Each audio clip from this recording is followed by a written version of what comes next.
Welcome back, everyone. I am joined by some representatives for a very big announcement coming up this Friday. Folks from ROC the Future Alliance and a co-host of a big event. This is Brian Lewis and Miss Danette Campbell-Bell here to talk about the State of Our Children report card here to come out. So first of all, welcome. Thank you. To you both. Thanks for having us. Now, this is not like the report card your kids bring home from school, certainly. This is more about what's going on in our community, what's helping our kids, what can help them better. Brian, I'll leave this to you first. How would you describe what it is that this report card is all about and why it's so important?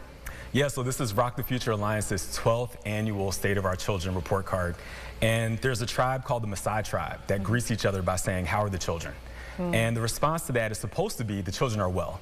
And so you can think of this report card as our Maasai tribe greeting. How are the children? And we want to understand not how an individual child is doing in our community, but how are our children in Rochester doing on the whole.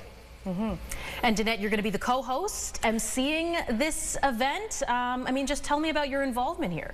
Yes, I'm excited to be the co-host for the 12th annual State of Our Children address, along with my other co-host, Nazareth Miller, who is one of our youth leaders for ROC the Future.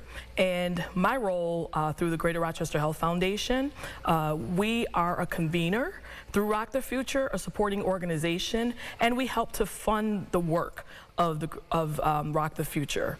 And our role is really to ensure that we are leaning in towards systems change and to really elevate and amplify the voice and the leadership acumen of our parents in the community, because we're all in this together. ROC the Future cannot do this alone. It takes all hands on deck.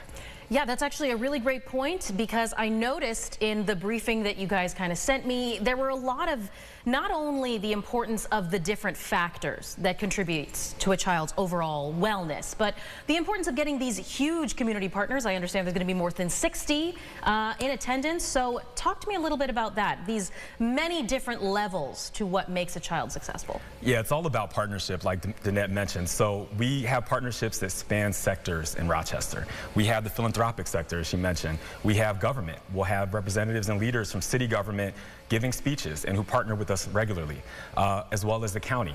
We have partners that work in schools, both in RCSD schools and in charter schools locally, as well as early childhood education centers. So it truly does take a village, and we are an alliance of partners that are mobilizing to change systems in our community and put youth on the path to upward mobility.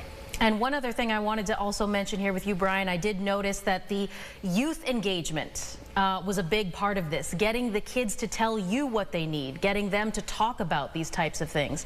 What have you found so successful about that approach? Yeah, peer-to-peer support is the most effective way to engage young people and to change systems and improve outcomes for them.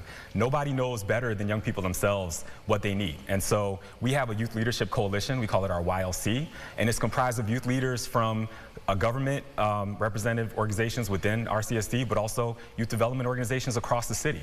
And so we bring together leaders from organizations as well as individual youth leaders to have a shared community vision to advance improved outcomes for all the children in Rochester.